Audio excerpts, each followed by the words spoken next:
नमस्कार सबैजनालाई। आज फेरि तपाईहरू समक्ष घरमै सजिलै तरिकाले एकदमै मिठो र कुरुम कुरुम गर्ने खुर्माको रेसिपी लिएर उपस्थित भएकी छु। एकदमै मिठो छ र बनाउन पनि सजिलो छ। यो खुर्मा बनाउनको लागि हामीलाई त्यति धेरै समय पनि चाहिँदैन र धेरै सामग्रीहरू पनि चाहिँदैन। मेरो तपाईहरूलाई एउटा विशेष अनुरोध छ, तपाईहरू यदि च्यानलमा नयाँ हुनुहुन्छ भने प्लिज च्यानललाई सब्स्क्राइब गरिदिनु होला। अब सुरु गरौँ यो स्वादिलो मिठो खुर्मा बनाउनको लागि।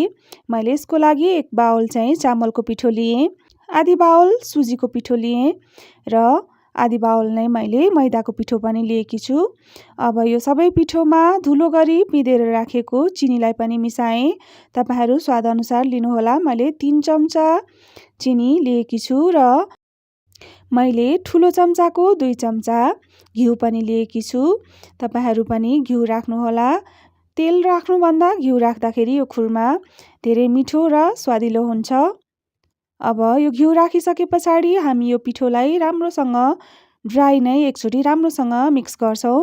ड्राई नै राम्रोसँग मिक्स गरिसके पछाडि अलिअलि पानी राख्दै हामी यसलाई अघिपछि बनाउने रोटीको अथवा पुरीको डो जस्तो नरम खालको हामी एउटा यसको पिठो मुछेर तयार गर्छौँ।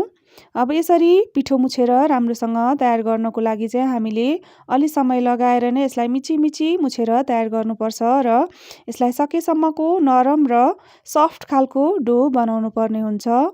अब यतिको डो बनाइसके पछाडि यसलाई हामी हल्का थिचेर यसलाई रेस्ट हुनको लागि 1-1.5 घण्टाको लागि छोडिदिन्छौँ। 1.5 घण्टा पछि बिर्को खोलेर हेर्दाखेरि हाम्रो यो पिठो चाहिँ अलिकति साह्रो भएको छ, किनभने सुजी र चामलको पिठो दुवैले चाहिँ पानी धेरै नै सोस्छ। त्यही भएर अब फेरि हामीले यसलाई अलिअलि पानी छम्किँदै फेरि नै नरम डो बनाउनु पर्छ। अब हामी यसलाई फेरि 5-7 मिनेट लगाएर राम्रोसँग एउटा नरम डो तयार गर्छौँ। अब सानो गुच्चाको साइजको पिठोको डल्लो लिएर हत्केलामा थिचेर हेर्दाखेरि अब यो कतै पनि नफुटिकन यसरी तयार भएको छ।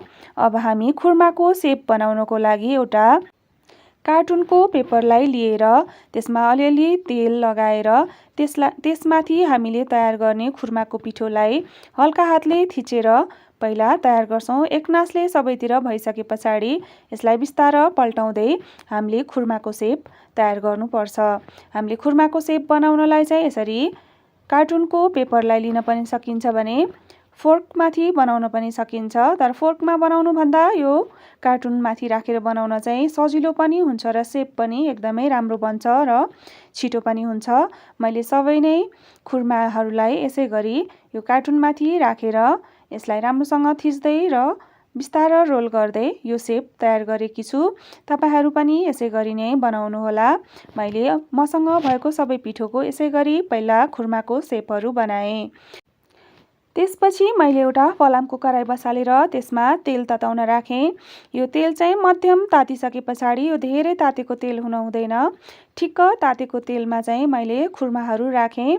मैले एकैचोटिमा धेरै खुर्मा राखेको छैन। 6-7 वटा खुर्मा राखेर एकचोटिमा फ्राई गरेको छु। यसरी खुर्मा राखिसके पछाडि 2 मिनेट जति चाहिँ हामीले यसलाई चलाइहाल्नु हुँदैन। 2 मिनेटसम्म यसलाई पाक्न दिए पछाडि चाहिँ बिस्तार हल्का हातले यसलाई चलाउँदै सबैतिर एकनासले पाक्ने गरी हामीले चलाउँदै नै यो खुर्मालाई पकाउनु पर्छ। मैले तयार गरेको सबै खुर्मालाई यसै गरी सानो आगोमा चलाउँदै यसरी गोल्डन कलरको नआइन्जेलसम्म फ्राई गरेकी छु। मैले यसै गरी सजिलै र छिटै सबै खुर्माहरूलाई बनाएर तयार पारेँ। यो खुर्मा चाहिँ यसरी बनाइसके पछाडि 1 महिनासम्म पनि स्टोर गरेर खान सकिन्छ। केटाकेटीहरूलाई पनि यो एकदमै मनपर्ने खानेकुरा हो। त्यही भएर यसलाई चाहिँ स्न्याक्सको रूपमा पनि उनीहरूलाई दिन सकिन्छ। तपाईहरू पनि आउँदै गरेको तिहारमा यो खुर्मा बनाएर खाने प्रयास गर्नुहोला र खुर्माको मिठो टेस्टको मजा लिनुहोला। तपाईहरूलाई भिडियो कस्तो लाग्यो? यदि भिडियो मन पर्यो भने भिडियोलाई लाइक गरिदिनुहोला। च्यानलमा यदि नयाँ हुनुहुन्छ भने च्यानललाई सब्स्क्राइब पनि गरिदिनुहोला र केही सल्लाह सुझाव छन् भने मलाई कमेन्ट पनि गरिदिनुहोला र तपाईहरूको साथीभाइ र इष्टमित्रमा यो भिडियोलाई सेयर पनि गरिदिनुहोला। भिडियो अन्तिमसम्म हेरिदिनु भएकोमा तपाईहरूलाई धेरै धेरै धन्यवाद।